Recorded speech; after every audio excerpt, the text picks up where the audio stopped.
Hi and welcome to XCAR's Roundup of the Year. Today we're talking about April. April was an exceptionally busy month and we covered not only the Jaguar F-Type, but we looked at the UK tuning scene, the Toyota Supra, and you had a look at Radical. Jaguar F-Type, the car that I've wanted to drive since forever, since I found out it was a concept and I was like, ooh, that's going to be a really good car. And then they called it F-Type and then we're invited on the launch. Jaguar Land Rover do great launches and they tailor a lot of stuff for video, and they're very switched on to what the kind of needs are for video, which as someone who kind of produces it is so refreshing compared to other things where you have 3 hours to get something you need 6 hours for. We had all the time in the world and we had a great support crew with us there to help us out to get what we wanted. And I mean, just to see you experience every F-Type there was, the V6, the V6S, the V8. It was one of the best experiences I've had in a car. We were driving along in the V6, a couple of people caught up behind us. We'd managed to catch up with another 4 F-Types. There were 7 of us all in a row. And these V6s just harmonizing perfectly. Beautiful weather, no wind, sun beating down on your roof down, just amazing. And then 4 of them just took off. And oh, it was brilliant. The it was so good. Indescribable. Anyway, we can't sit and wax lyrical about the F-Type all day, otherwise one of us would end up sticky and it probably wouldn't be you two. Links to our F-Type video are below if you want to skip to that right now. Otherwise, we'll carry on with what we did in April. And we had a look at the British tuning scene and we went up and down the country looking at some of the top car tuners in the country to see what they could do to cars, and then got them all together at Bruntingthorpe. It was really fascinating actually, because I mean, I for a lot of them I went on my own, sometimes I went with you, but we looked at kind of the different kind of tuners and what people do, and there's a lot of different things out there in the tuning scene. We went to Revo Technic and Stasis and they were looking at kind of tuning cars with software a lot of the time, and I couldn't believe what you can do to a car's ECU. I mean, especially a standard VW group engine, the kind of limits you can push it to but still be within the kind of safe margin. It was just unbelievable. You can increase power by about, what, 30% without even blinking an eye, just by plugging in a computer, which to me just feels like absolute magic. It takes 10 seconds. Yeah. It's unbelievable. You'd think that this used to require a mechanic and special know-how, and now it's all that's in a little box, done.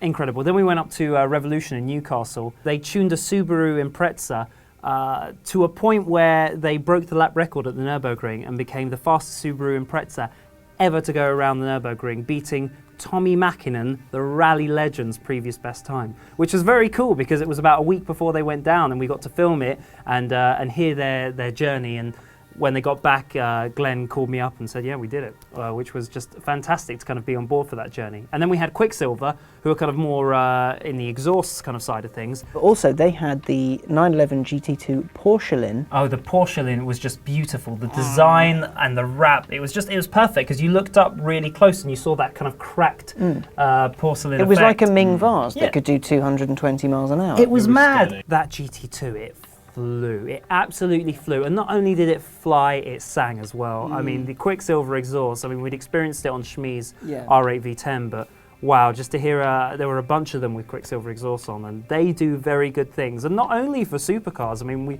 talked to him and, you know, you'll get someone with a diesel Golf will go in there to kind of make their car sound more interesting, and they can do it. They will make your car sound better. And that was really cool to see all the different things that people do on the tuning scene and then see them all together just kind of destroying Bruntingthorpe's airstrip. Toyota Supra is a car that many people absolutely adore. It's a cover car for Gran Turismo. People, they see a Supra and they expect it to be mental. It was made famous by not only Gran Turismo but also Fast and Furious and all that kind of thing. It's a much lamented passing. Yes, it really, really is. And we were offered to drive Toyota's very own, which happens to have a Castrol livery and a ridiculous Veilside body kit on it. The story was that it was the last Supra ever to be imported to the UK, and it was Top Brass's company car, which is why it has an automatic gearbox. And if I find that particular exec, I want words, because no, that was silly. Anyway, Toyota had the car and then they put it on their press fleet, and then people weren't doing much with it, so Redline magazine said, well, if you have a Supra, we can tune it and make it awesome. So they did that. Then they got in touch with actual Toms, who sent them the proper livery off of the Castrol Racing Supra, and then it became this awesome thing. High speeds in the Supra felt faster than any other car I'd been in. Even 70 miles an hour, you're so low to the ground. Even on just kind of like a motorway, you'd feel like a racing driver. It's just such a cool car. Moving on, Nick, you got to drive in a Radical. That was great fun. We went up to Radical's headquarters in Peterborough, and just to see the way they do things it's pretty exciting, because there's not many manufacturers that kind of can make everything in-house, but they pretty much can. I mean, they do have external suppliers, but I mean, even the V8 engine for the Radical, which hasn't come out yet, they've got the V6, which is the Ford engine from the Mustang, but the V8 engine, they're designing in-house, they've milled all the parts in-house. They can essentially make an engine and a chassis and just all the parts of a car, which I think is incredibly rare for a manufacturer. And they're For a small manufacturer in Britain, it's yeah, very exactly. rare. It's very impressive, and everything I saw there just impressed me so much. And their cars are just mad. I mean, they're built for the track. Originally, this was the first kind of car that they designed for the road. And it's equally mad as all their track cars, even more so, really. You see the way it looks.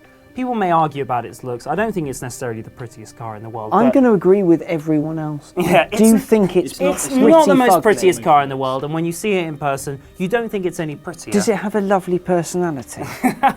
No, but it's mad. It only needs an attractive back, because that's all anyone's ever going to see of it. We'll draw a line under April. We've got links to that film, the Radical film, and every other one we've discussed for this month below. And join us again tomorrow, where we'll be doing a roundup of May.